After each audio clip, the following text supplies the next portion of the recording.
ഇവിടെയുള്ള സകല മനുഷ്യർക്കും വിലയില്ലേ? അതൊരു വോട്ടർമാരെന്ന് പറയുന്ന വെറും യന്ത്രങ്ങൾ, 5 വർഷം കൂടുമ്പോൾ വോട്ട് ചെയ്യാൻ പോകുന്ന കുറെ സാധനങ്ങൾ. അവർ ചാവുവോ ഒടുങ്ങുവോ എന്തെങ്കിലും ചെയ്യട്ടെ. നമസ്കാരം. മുഖ്യമന്ത്രിയോടുള്ള കോട്ടയം സ്വദേശിയുടെ അഭ്യർത്ഥന സമൂഹ മാധ്യമങ്ങളിൽ വൈറലാകുന്നു.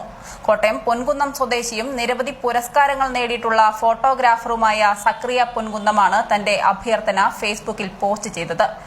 തുടർ ചികിത്സയ്ക്കായി അമേരിക്കയിലേക്ക് പോകുന്ന മുഖ്യമന്ത്രി അറിയാൻ എന്ന് തുടങ്ങുന്ന പോസ്റ്റ് മണിക്കൂറുകൾക്കുള്ളിൽ 100 കണക്കിന് ആളുകളാണ് ഷെയർ ചെയ്തത്. ബഹുമാനപ്പെട്ട മുഖ്യമന്ത്രിയോട് ഒരു അഭ്യർത്ഥനയുണ്ട്. താങ്കൾ വീണ്ടും തുടർ ചികിത്സയ്ക്കായി അമേരിക്കയിലേക്ക് പോകുന്നു. നല്ല കാര്യം. ചികിത്സിച്ച എല്ലാം ഭേദമാകട്ടെ. ഇത്തവണ പോകുമ്പോൾ ഒരു കാര്യം കൂടി ചെയ്യണം. ഇവിടെ ക്യാൻസർ ചികിത്സയ്ക്ക് പേരുകേട്ട ഡോക്ടർ ഗംഗാധരൻ എന്ന ഡോക്ടറെ കൂടി കൊണ്ടുപോവുക. അവിടെ മയോ ക്ലിനിക്കിലെ ആധുനിക ചികിത്സയൊക്കെ അദ്ദേഹവും പഠിക്കട്ടെ.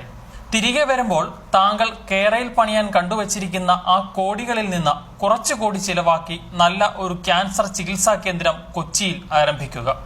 വടക്കുനിന്നും തെക്കുനിന്നുമുള്ള രോഗികൾക്ക് കേരയിൽ ഇല്ലാതെ തന്നെ എത്തിപ്പെടാൻ മധ്യ കേരളം തന്നെ ഇരിക്കട്ടെ. തൽക്കാലം കേരയിൽ വേണ്ട എന്ന് വെക്കുക. കാരണം കേരളത്തിലെ എല്ലാ ക്യാൻസർ രോഗികൾക്കും താങ്കളെപ്പോലെ അമേരിക്കയിലെ മയോ ക്ലിനിക്കിൽ എത്തിപ്പെടാൻ മാർഗമില്ല. അവരുടെയും ജീവന് താങ്കളുടെ ജീവന് തുല്യമായ വിലയുണ്ട്.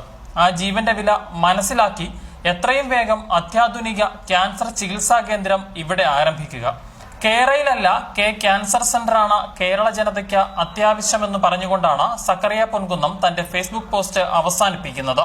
അധികാരത്തില് കയറുന്നവര് ഖജനാവിലെ പണം കൊണ്ട് അവരുടെ ചികിത്സയും സൗകര്യങ്ങളൊക്കെ നോക്കുന്ന ഒരു സംവിധാനം ഇന്ത്യയിലുണ്ട്. കേരളത്തിൽ മാത്രമല്ല, ഇന്ത്യ മുഴുവനുണ്ട്. ഖജനാവിലെ പണം അവർക്ക് ഇഷ്ടം പോലെ കൈകാര്യം ചെയ്യാം. അവരുടെ ആരോഗ്യത്തിനും അവരുടെ സുഖത്തിനും സമൃദ്ധിക്കും എല്ലാം വേണ്ടിയിട്ട് ഒരു കണക്കില്ലാതെ അവർക്ക് ചെലവഴിക്കാൻ പറ്റുന്നുണ്ട്. അത് ചോദ്യം ചെയ്യപ്പെടാൻ പറ്റാത്തൊരവസ്ഥ നിൽക്കുകയാണ്. അതുകൊണ്ട് അവരങ്ങ് അഴിഞ്ഞാടുകയാണ്. അത് എത്രയോ വർഷങ്ങളായിട്ട് നമ്മൾ കാണുന്നു. എനിക്കിപ്പോ 62 വയസ്സുള്ളൊരു മനുഷ്യനാണ്. ഞാന് ഒരു 15 വയസ്സ് മുതൽ അല്ലെ 18 വയസ്സ് മുതൽ നാട്ടിൽ നടക്കുന്ന കാര്യങ്ങൾ ശ്രദ്ധിക്കുന്നൊരു മനുഷ്യനായതുകൊണ്ടായിരിക്കാം എനിക്ക് അങ്ങനെ പ്രതികരിക്കേണ്ടി വന്നത്. അല്ലാണ്ട് എനിക്ക് ഇതിനകത്ത് പ്രത്യേകിച്ച് രാഷ്ട്രീയ ഉദ്ദേശമോ പിണറായി വിജയനെ കൊച്ചാക്കാനോ അല്ലെങ്കിൽ കളിയാക്കാനോ ഒന്നും എഴുതിയൊരു കാര്യമല്ല. എന്റെ ഉള്ളിൽ ഇതിനെ സംബന്ധിച്ച് 2 ചോദ്യങ്ങളുണ്ടായത്. ഒന്ന്, അദ്ദേഹത്തിന്റെ വിദഗ്ധ ചികിത്സയ്ക്കായിട്ട് അമേരിക്കയിൽ പോകുന്നു. നല്ല കാര്യം. അമേരിക്കയിൽ വിദഗ്ധ ചികിത്സ കിട്ടും എന്ന് അദ്ദേഹത്തിന് അറിയാം. എന്തുകൊണ്ട് ഈ 21-ാം നൂറ്റാണ്ടിൽ ഇത്ര ആധുനിക ലോകത്തില് ഈ സംവിധാനങ്ങൾ എന്തുകൊണ്ട് നമ്മുടെ നാട്ടിൽ കൊണ്ടുവരാൻ ഇവർ ശ്രമിക്കുന്നില്ല? അതെ. ഇപ്പൊ മയോ ക്ലിനിക്ക് പോലെ ഒരു സംഭവം നമ്മൾക്കിവിടെ, നമ്മള് ഏത് വിദേശ രാജ്യത്തെ ചരിത്രം അല്ലെ ഹോസ്പിറ്റലിനെ കുറിച്ച് എടുത്താൽ അവിടെ മുഴുവൻ ജോലി ചെയ്യുന്നത് നമ്മുടെ നേഴ്സുമാരും നമ്മുടെ ഡോക്ടേഴ്സും അല്ലേ? ഈ മയോ ക്ലിനിക്കിൽ പോലും എത്രയോ നഴ്സുമാർ മലയാളികളും എത്രയോ ഡോക്ടേഴ്സ് കാണും അവിടെ. എനിക്കറിയാവുന്ന ഈ പൊൻകുന്നത്തുള്ള എത്രയോ ഡോക്ടേഴ്സ് അമേരിക്കയിലും ജർമ്മനിയിലും ഇറ്റലിയിലും ഒക്കെ ജോലി ചെയ്യുന്നു. അപ്പൊ അവർക്ക് കഴിവുണ്ടായിട്ടില്ല അവരുടെ ജോലി ചെയ്യുന്നത്. അപ്പൊ പോയിട്ട് പിന്നെ അവിടുത്തെ സാങ്കേതിക വിദ്യയുടെ കുറവല്ലേ ഇവിടെ ഉള്ളൂ.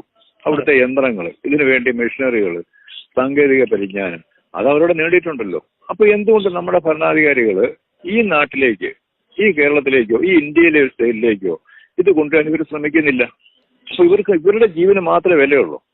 ഇവിടെയുള്ള സകല മനുഷ്യർക്കും വിലയില്ലേ?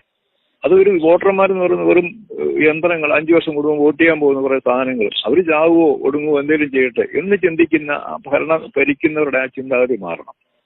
അത് വലിയ തെറ്റാണ് ഈ സമൂഹത്തോട് ഇവർ ചെയ്യുന്നത്. ഇവർക്ക് 5 വർഷം ഭരിക്കാൻ കിട്ടുമ്പോൾ ഈ 5 വർഷം കൊണ്ട് എന്തൊക്കെ ഈ ലോകത്തിലുണ്ടായിരിക്കുന്ന നേട്ടങ്ങൾ ഈ നാട്ടിലെ ജനങ്ങൾക്ക് കൊടുക്കാൻ ഇവരെന്തുകൊണ്ട് ശ്രമിക്കുന്നില്ല? സാധാരണക്കാരനായ ഒരു വ്യക്തിക്ക് ഇതുപോലെ ഒരു രോഗം വന്നാൽ അവനെ കൊണ്ട് അമേരിക്കയിൽ പോയി ചികിത്സിക്കുക എന്ന് പറയുന്ന ഒരിക്കലും സാധ്യമായ കാര്യമല്ല.